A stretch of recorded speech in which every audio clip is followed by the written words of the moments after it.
so much for coming to thank you for having me. picnic on the Fringe. Although it is mainly biscuit focused, so I apologise. Because some people come expecting sandwiches. No, the biscuits is perfect for me. Custard cream, that'll do me just Love good. a good custard cream. Yeah, very Mister. glam, as I say. So you're here for your this is your first show that you've done by yourself. It is that my right? first show. Yeah, first one ever. And how are you finding it? Is it stressful still, or?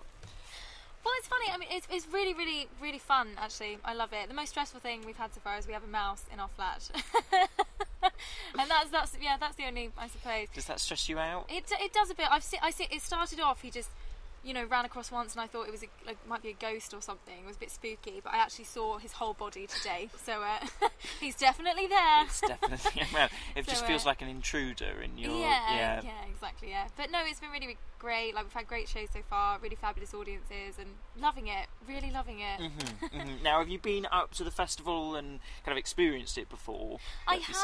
I have. Just not with comedy. I did a play about 2 years ago when I actually played a star in an adaptation of Peter Pan, a physical theatre-y star, which was interesting. Yeah, it was an interesting debut. I don't know if anyone remembers me for that performance, but but it was good fun. Yeah, it was really good fun. It was sort of, you weren't coming out saying, here I am. It was kind of under the carpet, maybe a bit more. Yeah, so perhaps a bit. But yeah, it's great. So I kind of know my way around from having been here.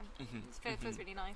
Now, how does it change from being a sort of an actor as part of a piece as to being the show is you?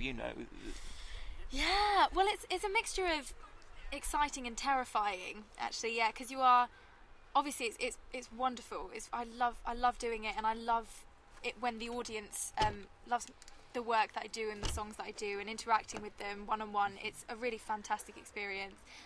But the things that you do lose obviously are the community feel and the support network. So at the moment it's me and my producer Emma. It's just the two of us up here. So very world's tiniest team perhaps.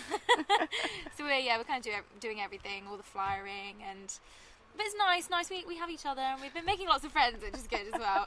So you fly yourself? Do you? Yeah. I think there's a certain honesty about that, and you kind of think, if you have big teams of people who are all out with the flyers, it's not quite as honest, maybe, as you're doing it yourself. I see what you mean. It's nice to chat to people one on one. Yeah, because if they do seem generally interested, I can, sell it because I suppose I know it best and I know everything about it, and just really make a connection with them. It's nice. It is nice. And then seeing them after, especially if you've got them in off the mile and then they stop you after the show and say we really enjoyed that. That's something really special. Yeah.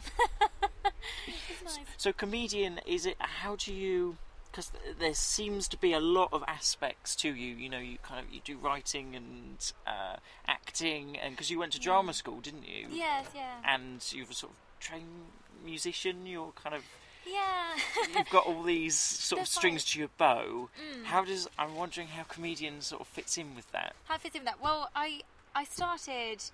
Right, I wrote musicals. I wrote a musical at university, and then I started writing these standalone kind of story songs, funny story songs, and performing them myself, and just really loved it. And then obviously the bits of banter that you put in between, it kind of grows, and you build a rapport with the audience. And I suppose I'm a storyteller really, and a musical storyteller. I've written songs since I was about 13. So and they've gone in all kinds of different genres, and then it landed on this, and I thought it would be a really, really nice experiment to try, because it is a mixture, as you say. It's a musical comedy show, and it's also a play, because there is a narrative that goes all the way through, and it got moments of everything, I suppose. Got bits of heart, songs that are kind of more jingly, I suppose, straight up stand-up songs, and then ones that are quite epic story songs. Yeah, it's great. It is a mixture of everything, and obviously there's me, just going away on the keys as well at the same time.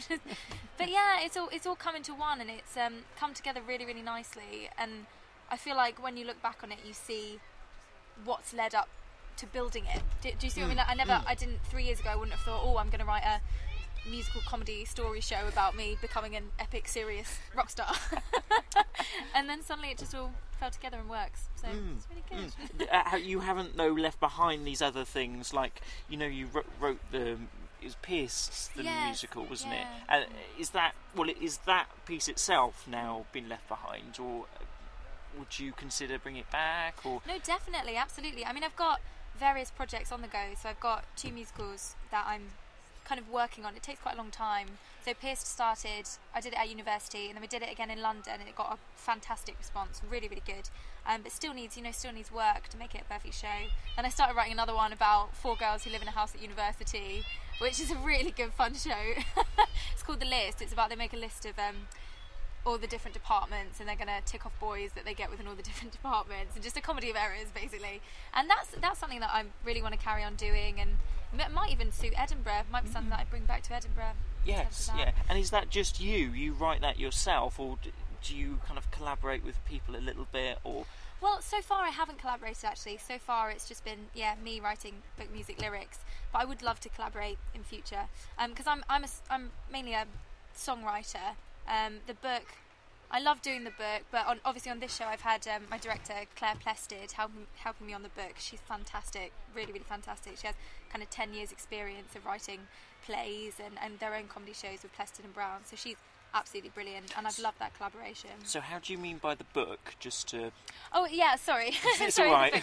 So it's a book. So just the structure of a show, and as I say, Almost Epic it's a comedy show with a narrative. So she's really helped me just to kind of form that and find the through lines and the heart in it, and we've worked on that together and just moulding up because I've written it, and then we've kind of structured it together, and that's what I mean by the book. I see. Of yes. the show, if yeah, you will. the kind of thrust of it. I Yeah, guess. exactly. Yeah, the journey. So how is it? Do you kind of get involved with other shows as well? If you've got such a kind of narrative piece, do you kind of? Is it hard to get snippets from that if you're doing a piece in another show, like a short set or something? Funnily enough, no. I suppose it's quite hard to describe without you seeing it, but it's the songs could definitely be taken out and stand on their own, because they're just sections of a life, if you will, that a life that has led up to this moment of me becoming an epic, serious rock star artist. And just so there's one about time in Amdram and fancying a boy in the drama club, and then another one about being a good girl gone bad in year 9 maths class, which is one of my favourite ones. And then a song about my dad being an aging rock star, and how that all combined together led to me getting to this place. So they can definitely be taken out and go into other places, but as a show, it has a journey, which is really important to me. That it has that theatrical aspect. And to have that kind of scope of theatricalness kind of throughout the whole thing, is that hard by yourself, because you have to take the weight of all of it?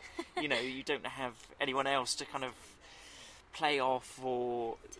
Well, in answer to that, I'd say it's a different show every day, because the audience is different every day, and it's them who I respond to, and it's about them as much as it is about me as well, because there's a lot of audience participation. It's really, really good fun. So the narrative still works, because it's basically a big story, if you will, and I suppose it is challenging, but I'm loving the challenge of that. It is the first time I've done a show all by myself and been up there all by myself, and I'm just learning as I go, and just loving it. You find out something new every day. You have a completely different crowd every day. They respond completely differently to things, and that's so exciting. Really exciting. So Almost Epic is the name of the show. Yes, yeah. Almost Epic. And where are you performing? Where is the venue? It's the Underbelly. 4:45 every day. Fantastic venue. Absolutely love it.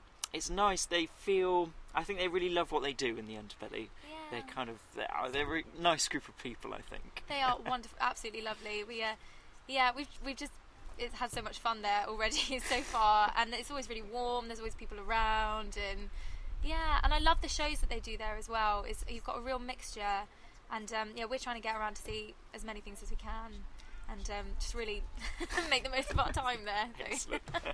Well, it's been lovely meeting you. Lovely to meet you too. Thank you so much. Thank you so much for having me. Have a lovely Fringe, and I'll see you around. Fantastic. I'm sure. Yeah, you too. Thanks so much. Cheers. Thank you. Have a biscuit if you I want. shall. A Yeah, biscuit. I'm going to take this custardy creamy one. Those are jammy Dodgers, and apparently I've got them round the wrong way. But I've always put jammy, Oh. not jammy Dodgers. You mean Jaffa cakes? Jaffa cakes. That's it. This is a jammy Dodger apparently. A jammy I was going to buy jammy Dodgers. That's why they were in my head. I see. But I didn't That realise is you were good supposed now. to put them round the other way. So I'm learning as well. But biscuit based. You are. It's a biscuit fringe. If only. If only they have one of those.